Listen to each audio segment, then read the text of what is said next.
Olá, pessoal do primeiro ano, tudo bem? E aí, pessoal, como que estão vocês aí?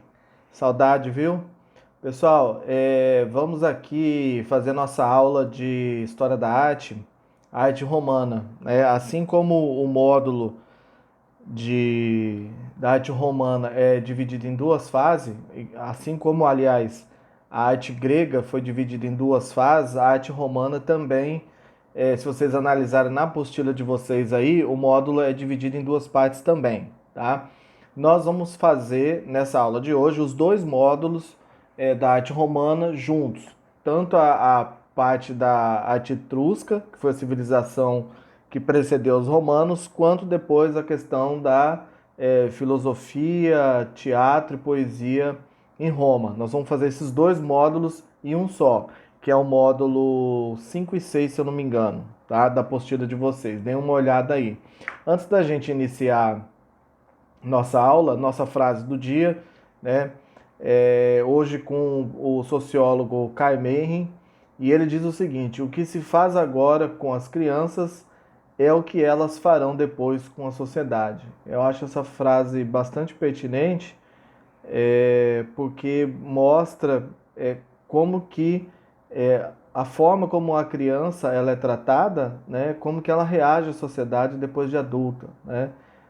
Em vários aspectos. O filme do Coringa, para quem assistiu, abordou muito essa questão do histórico do Coringa que levou ele a toda aquela catarse e tudo mais, tá?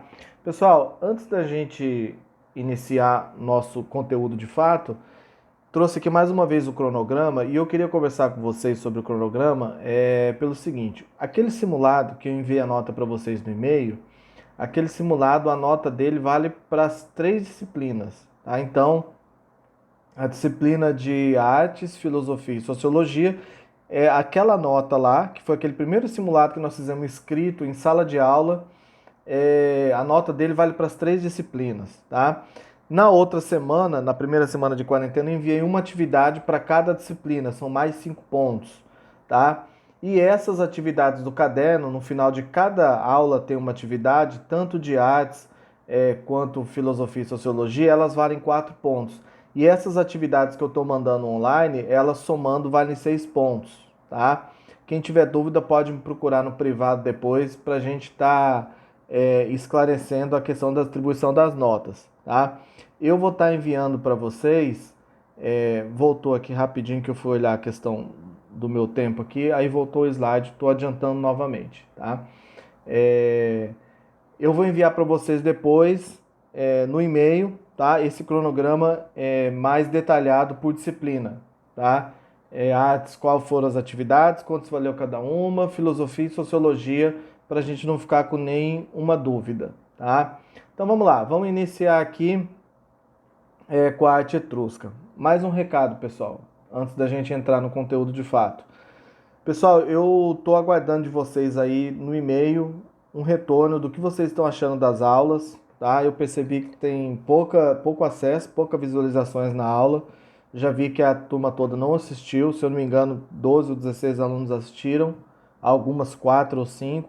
Pessoal, não percam essas aulas, assistam elas para fazer as atividades, para a gente conseguir encerrar essa primeira unidade aí bem bacana, tá bom? Então, não percam nossas aulas. Então, vamos lá. Pessoal, então, a arte romana, ela vai ter seu início com a arte etrusca, tá? O que é essa arte etrusca? A Etruscos é uma civilização que morou no norte da Península Itálica antes do surgimento da civilização romana. Então, dos romanos ocuparem aquela Península Itálica, já havia uma civilização que chamava Etruscos, né? E eles tinham contato com a civilização micênica. Lembra que nós vimos lá nos gregos, né? E eles tiveram contato com os gregos também. Então, essa arte etrusca, ela se refere a uma civilização anterior à civilização romana. E ela ficava localizada na região onde é atualmente a região da Toscana, na Itália. Tá?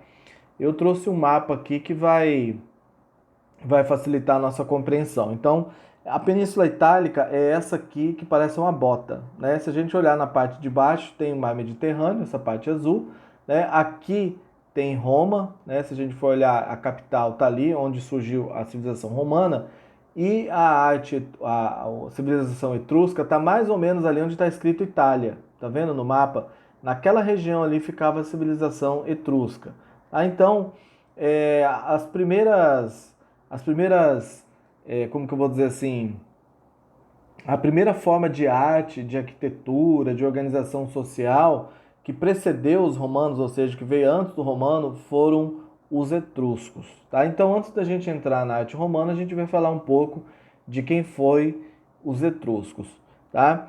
A escrita deles, ela não foi decifrada até hoje.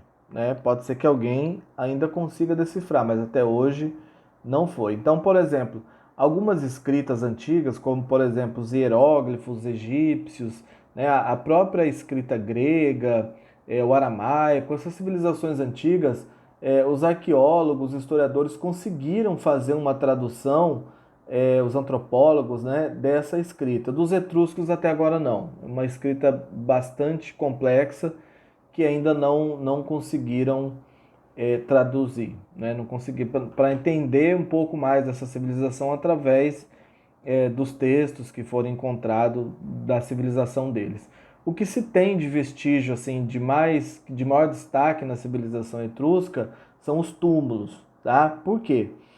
Porque eles, os etruscos, eles acreditavam que quando a pessoa morria, ela continuava a vida dela normalmente, só que em outro plano. Então, os túmulos deles eram como casas, assim como a gente tem a nossa casa, que a gente arruma, põe um quadro na parede, põe uma mesa, um sofá, eles faziam as mesmas coisas com os túmulos. Então, os túmulos pareciam casas, eles eram feitos de madeira, de tijolos, né? Por isso, alguns deles não resistiram ao tempo, mas é, esses túmulos eles eram como casas e os mortos, as pessoas que morriam na civilização etrusca, aqui embaixo coloquei uma imagem, no slide anterior também tinha, eles colocavam dentro dessa casa. Então a família inteira ia para uma casa só. Eles colocavam toda a família junto. E esses túmulos eram uma réplica, ele imitava a casa dos vivos. Ele era mobiliado, tinha parede decorada, tinha pintura com afresco, né? Quem aí lembra o que é um afresco, né? Falamos várias vezes já, né? Então as pinturas retratavam bailarinos, músicos, ou seja, era uma casa normal, né? É, Eles construíam bustos, né? Ou seja, aquela parte assim do pescoço e da cabeça para cima, em forma de estátua funerária com bronze, colocava essa estátua lá dentro da casa, então, ou seja, como se aquela pessoa de fato estivesse lá, né? E cuidava da casa assim como os vivos cuidam, né?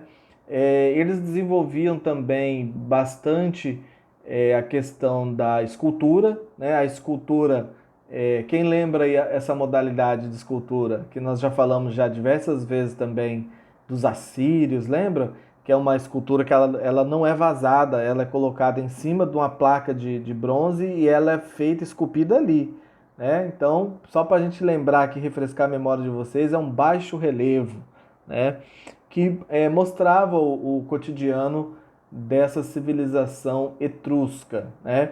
Então, como nós falamos, os túmulos eles eram casas, né? E essas casas, aqui a gente tem dois modelos, um do lado esquerdo está mais assim para uma ruína, né? E do lado direito a gente tem um túmulo antigo que hoje passa uma rua lá na frente, né? Mas que antigamente era um túmulo. E eles chamavam, ao invés de a gente chamar cemitério, né? Hoje você vai no cemitério, aí você tem as ruas, as quadras do cemitério e aí tem os jazigos, né? Onde fica jazigo da família tal, da família tal. Os etruscos, eles não chamavam de cemitério, eles chamavam de necrópole. Então, o que significa necrópole? Necro, a palavra necro, a etimologia dela vem de morte. E pole vem de polis. Então, ou seja, é a cidade dos mortos, a necrópole. Então, essa cidade dos mortos era uma cidade mesmo, com ruas, avenidas, com quadras, onde tinham casas. Essas casas eram mobiliadas, com a parede decorada. No entanto, ao invés de morarem pessoas vivas, ficavam as pessoas mortas, né? E os bustos das pessoas que morreram eram colocados dentro dessas casas, né? É um tanto quanto é, cabuloso, né? A história da civilização etrusca. Né? O que se encontrou também foram ruínas. Isso aqui é uma reprodução feita em computador de como era isso aqui é uma maquete, aliás, né? Não é feito em computador, é uma maquete de como era um templo etrusco. E a gente vê aqui que ele está bastante assemelhado a um templo grego. Né? Como eles tinham contato com a civilização micênica e grega, fica bem patente aqui a influência que essa civilização grega tinha sobre os etruscos. A gente tem ali o telhado em formato triangular, né? Na parte de baixo uma linha reta, onde ficavam é, palavras, frases ou então esculturas. Na parte de cima do telhado a gente percebe pequenas estatuetas, assim como os gregos faziam. A questão das colunas, lembra que nós vimos? E o estereobato embaixo. Então ele é basicamente um templo grego, né? Se a gente analisar o Partenon que a gente viu no módulo anterior da Grécia, é basicamente essa mesma construção, o templo dos etruscos, tá? Eles gostavam de construir os templos deles em colinas, em lugares mais altos, era mais seguro, onde tinha uma escadaria de acesso, né? E lá em cima ficavam a cidade dos vivos, né? Eram os chamados centros de povoamento. Então, se a gente for analisar na Grécia Antiga, aquela Partenon, ele também fica no topo de uma coluna, né? Quem tiver com dúvida, pega a nossa aula anterior, o vídeo da aula anterior, e dê uma olhada na localização do Partenon, onde está lá os principais prédios, né, onde estão as ruínas dos principais prédios da civilização grega do período clássico, período em que viveu Sócrates, Platão e Aristóteles. Então, a gente vê que a civilização etrusca ela tinha uma grande influência, recebia uma grande influência da civilização grega, tá? Outro ponto que a gente pode, agora já entrando na civilização romana, né, civilização romana ela vai sofrer uma influência direta da civilização etrusca. Então veja bem, vamos refazer essa linha do tempo nosso aqui. Na pintura grega a gente tinha influência egípcia, né? Na arte etrusca a gente tinha influência grega e micênica, e na arquitetura romana, na filosofia romana, na arte romana, nós vamos ter influência dos etruscos e dos gregos. Então nós vamos encontrar muito traços semelhantes na arquitetura, na escultura, na poesia, na filosofia, entre os romanos, etruscos e gregos. Tá? Então, as técnicas utilizadas de arcos e abóbada, eu coloquei ali embaixo um aqueduto, né, de arco, parece aqueles arcos da Lapa no Rio de Janeiro. Então lá em cima passava o quê? Passava água.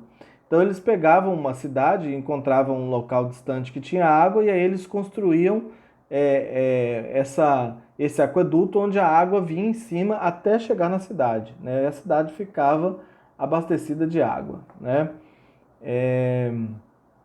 Então, os romanos, diferente dos gregos, eles faziam a utilização da parte interna dos templos para acomodar a população, né? Nós vimos que os gregos eles faziam o contrário. Os gregos eles colocavam as pessoas para o lado de fora do templo e do lado de dentro do templo ficavam somente os deuses e a população do lado de fora. Já os romanos não. Os romanos faziam do contrário. A população ficava interna. Então, para que a população pudesse ficar dentro dos prédios, então eles fizeram uma mistura. Eles colocavam na parte exterior as colunas gregas e essas colunas inviabilizavam as pessoas permanecerem dentro do templo. Então, o que eles faziam? No meio, eles faziam uma abóbada, como a gente pode olhar na figura do lado direito. Então, essa abóbada, ela ficava um vão livre embaixo. E nas laterais da abóbada, se vocês forem ver, o que está sustentando essa abóbada são colunas. Então eles tinham as colunas nas laterais e no meio a abóbada. E nesse meio onde ficava a abóbada era um espaço onde os romanos poderiam transitar livremente, né? Então eles tinham a construção de edifícios públicos, né? Esses edifícios públicos eram tanto edifícios da administração quanto edifícios, os anfiteatros, o Coliseu, locais de esporte, porque a cultura romana ela prezava muito pela questão da diversão, do entretenimento. Então, o próprio Coliseu ele é o maior símbolo disso, né? Onde aconteciam os jogos romanos, né? Que eram barbáries, né? Para a nossa civilização de hoje, assim, era algo muito bárbaro. Mas, para a época, eles é, entendiam como normal, né? Ali tem a construção tem uma réplica do lado esquerdo, né? Desenhado do Coliseu inteiro, e do lado direito a parte dele já com as ruínas, né? Então lá dentro da arena, gladiadores desafiavam entre dois, três guerreiros, desafiavam animais e eles lutavam até a morte, né? E essa era a diversão dos romanos. Por isso que se diz a política de pão e circo, porque o imperador, quando a população estava muito descontente, ele lançava os jogos, isso atraía a atenção de todo mundo e distribuía pão durante os jogos, né? A população estava assistindo, vinham os agentes do governo e ficavam jogando pão para o público. Então o público ficava de barriga cheia e sendo distraído, né, pelos jogos. Então todo cidadão ficava feliz porque se divertia com os jogos e comia pão. Então essa era chamada a política do pão e circo dos romanos, né? Então, além dos edifícios públicos, dos edifícios de jogos, tinham também os banhos públicos. O que eram esses banhos públicos? Eram literalmente lugares para se tomar banho. Então, as pessoas iam lá, ficavam nuas e tomavam banho. Homens, mulheres tinham os banhos separados. Do lado esquerdo aí a gente está vendo uma imagem real de um banho público que existe até hoje. Hoje ele não exerce mais essa função de banho público, mas na época exercia. E do lado direito uma pintura ilustrando mais ou menos de como eram esses banhos públicos no período em que eles eram utilizados. Aqui a gente tem nessa imagem um estádio para corrida, né? Era a corrida feita naquela carroça, né? Onde ficava o corredor em pé, tinha uma espécie de uma carrocinha e era puxado por cavalos. E ali eles faziam a corrida. E aí tinha as corridas que um atacava o outro, tentava quebrar a roda do outro, né? Como vocês já devem ter visto em filmes, que a roda era de madeira e como estava em alta velocidade, um colocava a espada para tentar derrubar para ganhar, né? Então isso era uma forma de entretenimento também para os romanos, tá? Então aqui a gente encerra a primeira etapa dessa aula dessa aula da arquitetura, né, dos prédios públicos, um pouco da cultura romana. E nesse segundo módulo sobre Roma, a gente já entra na questão da literatura e filosofia romana. Além de se preocupar em construir grandes prédios públicos para administração, estádios para jogos, né, banhos públicos, os romanos eles valorizavam muito, tinham uma grande admiração pela literatura e pela filosofia. E tanto na questão da literatura quanto da filosofia, nós vamos encontrar muita semelhança com os gregos, né? Essa literatura e filosofia, ela era voltada para o mundo real e não para o mundo imaginário. Como assim? Por exemplo, os gregos escreviam muito na literatura, nas peças de teatro, sobre a luta dos deuses, a vida dos deuses, a forma como os deuses lidavam com os humanos, os semideuses e tudo mais. Já os romanos não. Os romanos eles tinham uma característica bastante direta, bastante racional, tanto no aspecto arquitetônico, cultural, filosófico, literário. Eles se preocupavam muito com o cotidiano deles, com a vida deles, com o estilo de vida deles e com a cultura deles. Era uma cultura bastante objetiva, né? E E as esculturas, elas representavam traços reais, não eram meio animal, meio homem, deuses, não, eram lutadores, guerreiros, imperadores, políticos, eram filósofos, eram artistas, eram pessoas reais da cultura deles que eram retratadas nas esculturas, pinturas, literatura, na filosofia deles. Havia uma produção em massa de bustos, né? O artista ele fazia um busto geral para todo mundo, depois ele só colocava com acabamento, colocava as características da pessoa que encomendava. Então vamos supor que tem lá um imperador, e esse imperador queria encomendar 10 bustos dele, então ele já tinha o busto pronto lá, né, o artista. O artista ia simplesmente colocar uma imagem, ia deixar aquele busto parecendo com esse imperador, com esse escritor, com esse poeta, e aí vendia para ele, né? A escultura é baixo relevo, como nós já vimos lá anteriormente, né, lá no início do slide. Trouxe para vocês aqui alguns exemplos dos bustos de Pompeu. Pompeu, que era uma figura muito importante no Império Romano, e de Vespasiano, né? Então, se vocês forem ver, os bustos são parecidos. Depois, o acabamento, que ele é feito de maneira diferente. É quase sempre feito em mármore, tá? Uma outra característica marcante dos romanos eram os murais romanos, onde eles pintavam cenas do cotidiano da civilização deles. Então, aqui nesse mural a gente pode observar figuras da corte, né, da aristocracia romana, vivenciando cenas do seu cotidiano, né? Ele lembra um pouco os murais gregos, né, um pouco mais colorido e retratando o seu cotidiano. Nessa outra cena aqui, a gente vê uma imagem do imperador sendo carregado e a população aclamando ele, né? Então, uma cena, tem ali a figura dos militares fazendo a escolta, né? Mais uma vez, são cenas do cotidiano, bastante colorido e com uma certa influência da pintura grega.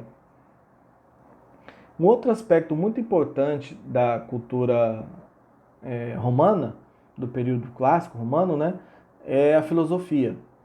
Eles vão fazer a adoção dos valores gregos e da filosofia helenística, né? Anterior ao período clássico era o período helenístico, né? E só que os gregos eles eram mais voltados para a questão religiosa, como eu disse lá anteriormente. E os romanos eles eram mais inclinados para as coisas do cotidiano, né?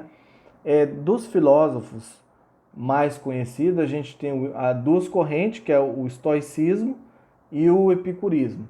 Então, o estoico é